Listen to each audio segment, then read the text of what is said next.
honestly, this is a beautiful example of like, I've been toying around with this language of like an open concept community versus like a container community. And it seems like what they're calling the founding member is like a container community, right? There's like more clear like boundaries. There's like a private space where you can connect. There's events. There's all these other it's a whole ecosystem of programs. But it seems like this like network side is more of the open concept where there's lots of different programs. You might dip in, you might do the accelerator, you might get hired, but it doesn't have those clear like boundaried walls around it, which isn't necessarily bad, but it's just different. And I think we need to differentiate that in our language as well to help create less confusion. Welcome to Community Dissection, where we dissect online communities to give you an inside look at community design, architecture, and evolution. Let's dive in. Hello, and welcome back to another episode of Community Dissection. I'm your host, Bri Leever, and today I have two guests. Margaux Miller is back for another episode. Margaux, you want to say hi? Hi, everyone. Nice to see you. And Rynn is here with us for the first time. Rynn, you want to introduce yourself? Hi, I'm Rynn. I'm at Honeycomb.io, where I'm the Senior Developer Community Manager. Awesome. So great to have you. I'm very excited to have two tech-savvy people.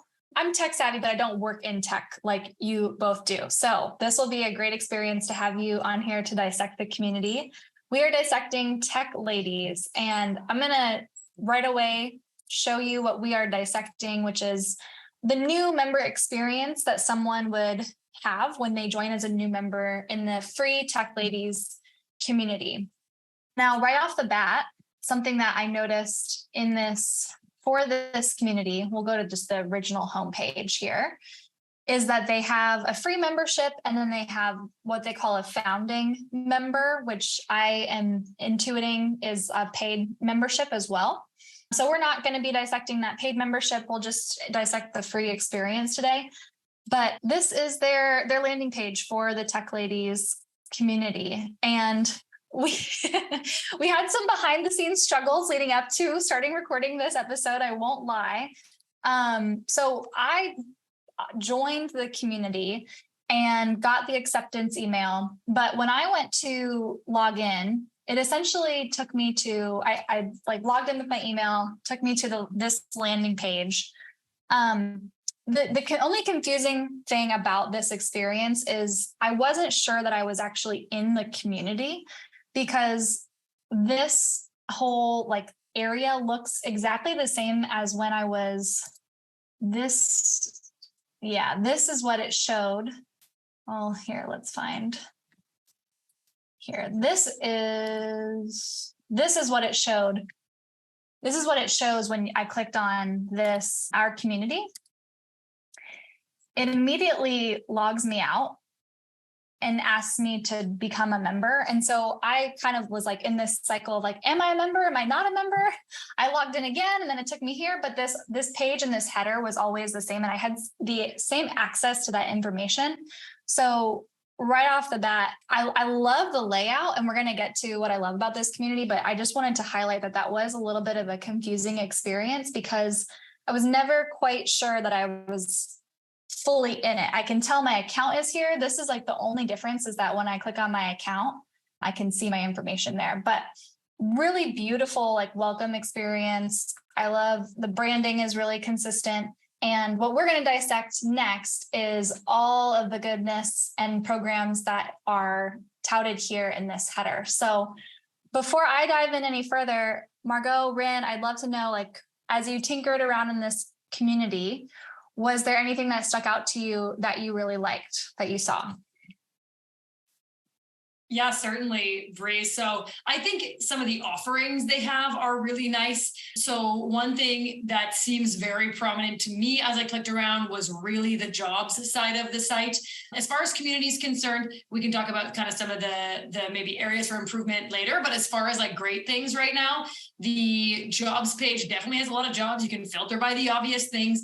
A lot of times these kind of outside groups or community groups that do job boards, there's not a lot of jobs on them often because there's this either they don't scrape publicly. Organizations have to usually post themselves. And then you have to chase organizations that you think would want to post there, as opposed to just an organization saying, hey, we're hiring. I'm going to put it on LinkedIn or Indeed and some of the obvious places. actually getting it onto a site like this isn't always in companies' priority lists. So the fact that they have a pretty long list of jobs, seemingly they're doing something right to get the jobs onto there. And then the other side of it is they also have the talent network tab under the tech jobs, which is new, it says, but that's basically seemingly like tech profiles where companies come to you rather than you like applying to them. You can kind of like put yourself out there. So that's kind of a neat opportunity as well. And obviously it's new, so it'll be exciting to see kind of how that continues to play out for them. Definitely. And what I understand of the Tech Ladies community, it originated around this like ecosystem of matching hire like employees to hiring opportunities. So they definitely, I would say if you're looking for a community with a great example of a really robust job board and like network system to help people get hired, this is a phenomenal example for all the reasons that you noted there, Margaux. I was just going to add that they have an accelerator program as well. So to Bri's point of like lifting people up and encouraging them to kind of advance their careers, the accelerator program looks for like it's for people who are moving into like more senior leadership roles or who are looking to move into a managerial or leadership role and be able to kind of learn in an 8-week program on how to do that. So yeah, lots of good programming, job related functionalities it seems like they have in this community. Mm-hmm. Right. Yeah. My question about this job board, though, one thing I notice about these kinds of general tech job boards is that a program like this with Tech Ladies will tend to attract people who are newer in their career and still working to get their network established, because more senior people will generally look for jobs in highly specific areas, and they won't use boards like this. And so one of the things that I'm curious about with this board is how many applications these companies are actually getting for these very senior roles that they're listing. I will say that we used a similar job board at my company as part of we actually do a 4-week DEI Head Start for each role, where we only consider employee referrals and people we get from diversity sourcing places like Hire Tech Ladies. And we actually found that the job boards did not help, that our roles were too niche or too senior, mostly for the folks who were looking on there. So it'd be interesting to understand better the employer side of this. And I noticed there's a ton of logos, but not a ton of information about sort of what it is for the partners, what you get. And it might be that there's another page somewhere aimed at employers. Is it for employers or is it? It definitely appears. Okay, I'm going to click on Hire Tech Ladies here because this seems like where employers would go. Yeah, that would be really interesting to hear. Like, what's the impact and the effects of this community? Especially if someone from the Tech Ladies community is watching this, we would love to it'd be really fascinating to do a follow-up interview to kind of hear more about the evolution of the community. In this type of dissection, we just dissect the new member experience because we can only see what we can see online. So hit us up. We'd love to do a follow-up interview because those are great questions, Rynn. I wanted to go back to something that you said, Margaux, about the leadership accelerator, because I think now that we've clicked around a little bit, because there's the leadership accelerator, there's events, this seems like just membership stuff. The one thing that like really does bother me is this Our Community page. I would expect to take us to a forum and it doesn't. And that's what made I keep looking for like a forum and I'm not finding it. And so maybe that's what you get in like your paid membership. Actually, let's look at that landing page and see what it tells us. Right. There doesn't seem to be any way to interact with other people in the community outside of attending an event if you're a free member. So I think it just said it right there to Bri's point. If you scroll back up, private community, there's a Facebook group that's in there at the top. So if you are a paid member, then you get access to the chat space, it looks like. Got it. And this is getting a little like maybe too nitty gritty about like the language that we use. To me, I'd rather just call that like the founding membership, the community, and call the free community something else. Like it's almost like community programs, but to me, it feels like the kind of essence of bringing people together, this private community personalized support, like that to me is how I'm used to defining community. So it just seems it's a little bit confusing to go from free to founding. I don't know what founding means. Well, to me, I would think founding is like, oh, you're one of the first 100 members, not like, oh, now I'm in the like, quote, real community. I agree with you, Bri. It does sound like you're the early members. And actually, I take back what I said about Facebook. The sentence that they had, you were scrolling quick there, actually says, instead of being thousands in our Facebook group, founding members get access to smaller, more intimate community, things like one-on-one coffee chats, and weekly career coaching sessions. So seemingly they have a Facebook group. It's for everyone. It's where you can chat. Unfortunately, it's not easily linked on their page anywhere that we saw. Like it should definitely be under that community tab of like chat on Facebook here kind of call out. That's definitely, in our pile of like unfortunate misses, because yes, we all just clicked around for the last 30 minutes and didn't find a place to talk to anyone. Great call out, Margaux. Yeah. Right. I love it. Yeah. I think that like our minds as community builders expect that there's like a group of people that you can like safely interact with over shared interest in some location. It can be virtual, of course, it can be different chat spaces, but I think like when we first get here, it doesn't really feel like a lot of the content feels so like job getting hired oriented or having, you hiring, which doesn't feel like a community. It feels like that's a transactional thing, or you can be part of a list and part of a group in that way, but there's no interaction. This page now we're getting to like how the interaction happens, but it's definitely like a little more hidden. So when we use the word community group, it could probably be expanded on. That gives me a good idea. I would differentiate it and call it the Tech Ladies Network and the Tech Ladies Community. The network seems like the founding area. Yes. And this is really, honestly, this is a beautiful example of like, I've been toying around with this language of like an open concept community versus like a container community. And it seems like what they're calling the founding member is like a container community, right? There's like more clear like boundaries. There's like a private space where you can connect. There's events. There's all these other it's a whole ecosystem of programs. But it seems like this like network side is more of the open concept where there's lots of different programs. You might dip in, you might do the accelerator, you might get hired, but it doesn't have those clear like boundaried walls around it, which isn't necessarily bad, but it's just different. And I think we need to differentiate that in our language as well to help create less confusion. Right. Yeah. I would prefer to see network as well, because to be quite honest, as someone who is not currently looking for a job and I've signed up on your page, you're not linking me to the Facebook group. What is there for me to do here? So, okay, great. So I've signed up, tech people and especially senior tech people are highly sought after. It's like, great, I've signed up for another thing where now people who want to hire me, who I don't necessarily want to talk to, are going to email me. That makes me, as a more senior person who isn't looking for a job, want to immediately unsign up, because it's like, there's no value. And it means I'm going to get more requests. And again, this is great if you're early in your career and you do want a lot of job requests, so you're actively job hunting, but what about the rest of us? Do you only want to have members who are looking for jobs? I think it seemed to me though, like the requests to kind of like have someone reach out to you for a job was only if you signed up and made a deeper profile on that talent network page. So I didn't see it as like you're just going to get hit up automatically because you put your name and email in to join the group. Like I think you have to take a couple extra steps to be part of that group. But then to your point, Rynn, you're maybe not getting value then from this other than that. So yeah, a couple considerations on both sides of the coin, but I don't think you'd get like spammed automatically. That wasn't the vibe that I got, at least from this. I think you'd have to take those extra steps to put your name on that board.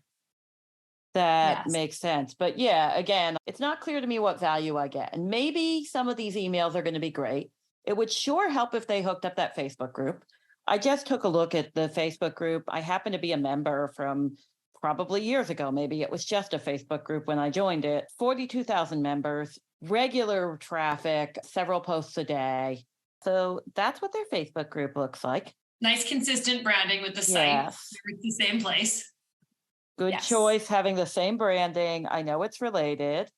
I can go on here. You mentioned, oh yes, it's more than just a Facebook group. We're a community, get access to a secret job board, weekly newsletter.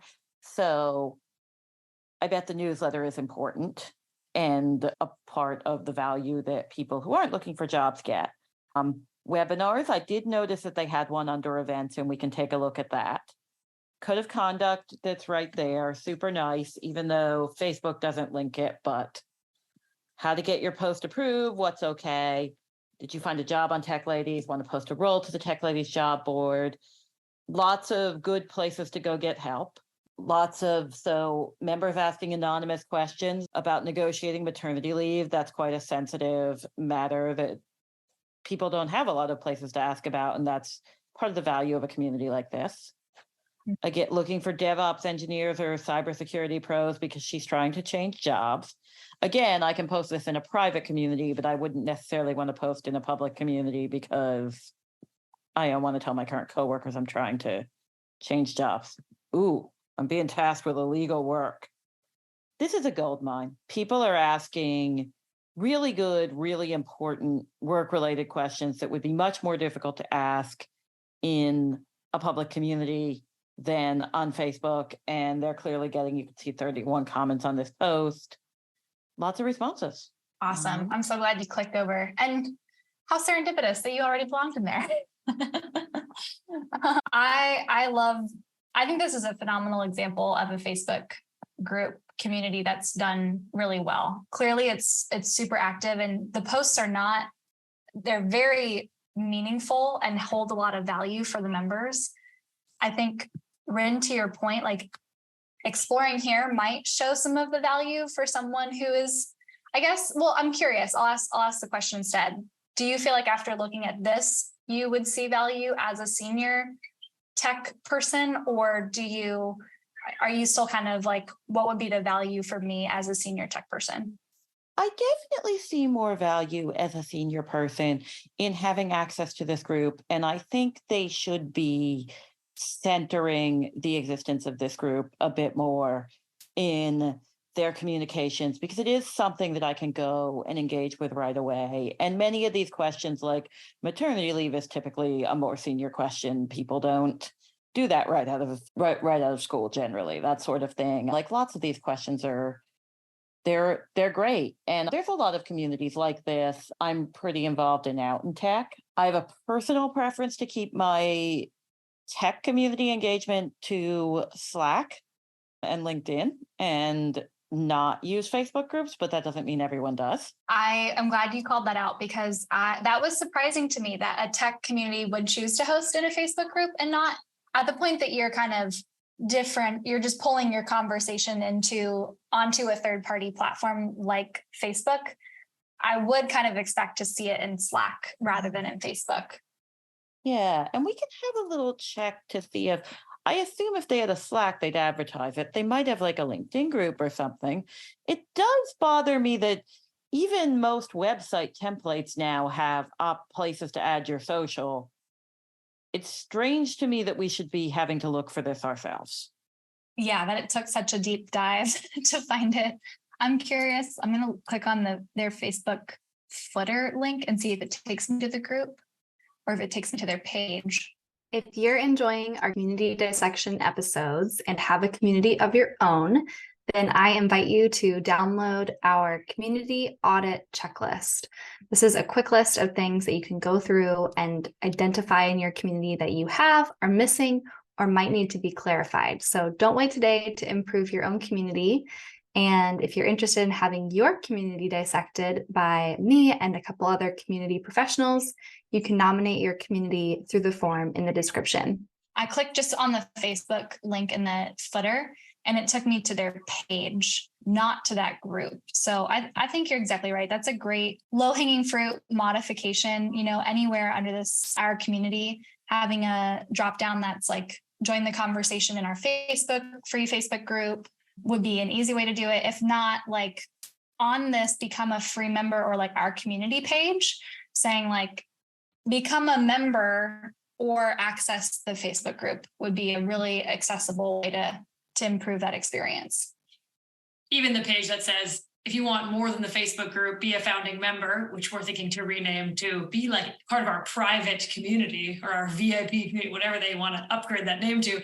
But those words, Facebook group, also weren't even hyperlinked there. So yes, we're picking a little bit, but I wanted to comment on one thing for improvement that goes with what we're talking about, which is just the general like flow of the site. They do have really good headers, like, clear headers with drop downs that are clear. A couple things we said maybe should be added, but the one thing that I found was that a few of these great headers that I clicked on took me to other websites that did not come back to this one and did not open in a new tab.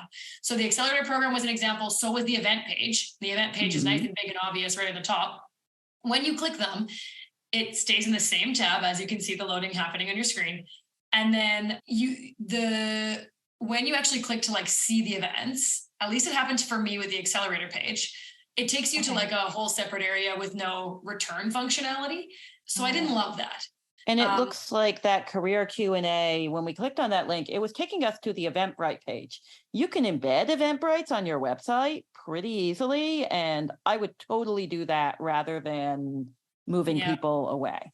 At least with the Eventbrite, I think it opened in a separate tab. I still totally agree with you, Rynn, but if let's say you don't have the tech team to do it, one thing like highly recommend on the accelerator page would be like all that accelerator info doesn't seem to me like it needs a separate page at all. So I would just build that as a page on your website. And then if you really do need a separate page, have very clear top headers again to come back to your website, because I lost the website link after. Sometimes you like copy a URL and you can't go back. Like here at the top, see, you're not on the same site at all anymore. But you came to it from the site. So a little bit of flow of the site kind of issues there that I would try and tighten up. And again, if you don't have the tech ability, like just add a big button here at the top somewhere that says go back to main site. You know what I mean? Like just make it like one big easy call to action. Yeah, I really like that advice there. Yeah, the other thing I would add to this is that I think it's easy to ignore a free experience, to sort of think this is the uncurated part, but the free experience is how I'm going to decide whether I want to sign up for your jobs network, for your leadership accelerator, for your founding membership that costs a lot of money.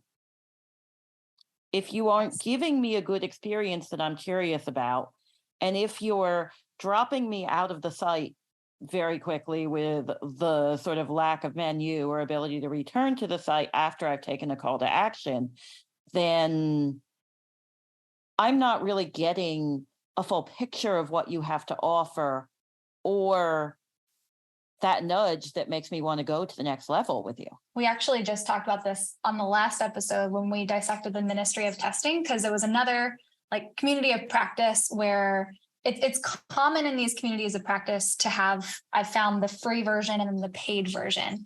And the issue that I take with that business model for your community is when you come into the free community, the nature of a community experience is quite overwhelming, like the sheer volume of connections. And like, so if I did find, let's say that the Facebook group was linked there, I would go there. I'd be like, oh my gosh, there's a treasure trove of stuff. It's going to take me so much time. I have the accelerator.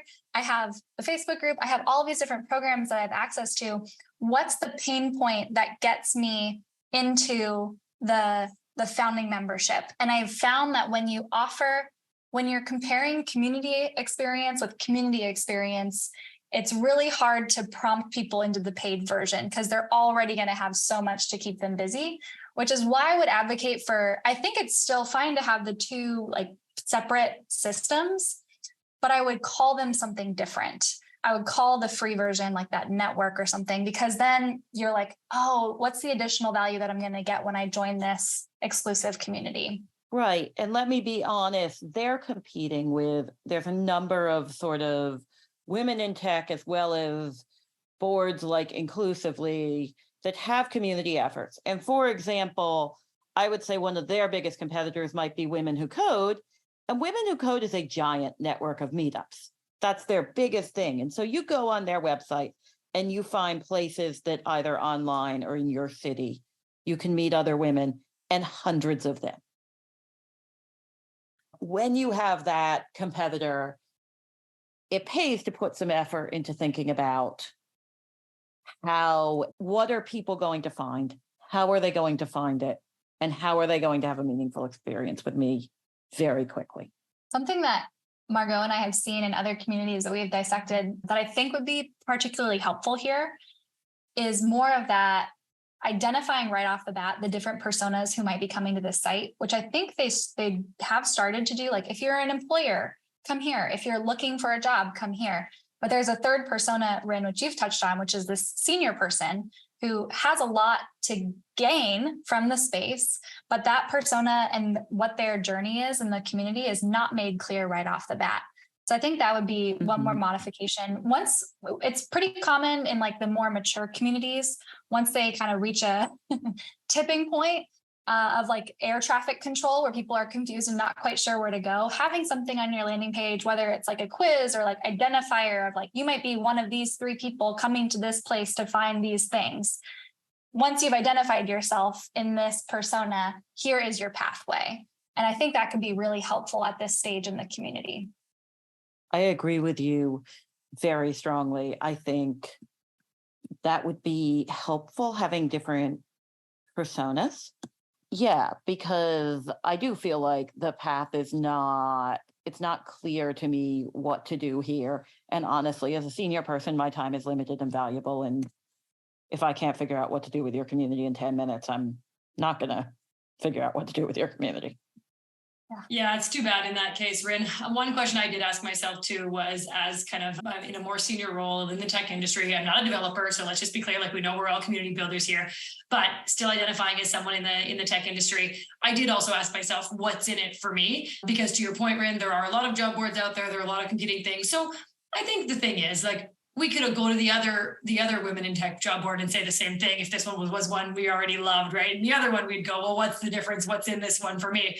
At some point, like, you meet some peers that you connect with, you see some kind of content you like in usually that like chat area. So that area is pretty important because that's where you're seeing kind of regular content. Maybe you saw a blog article they wrote. They do have a great blog, which we did not click on here and look at, but there was an article that really resonated with you. And they say that here, they said they send out weekly emails. So, there's something that grabs you in that particular community.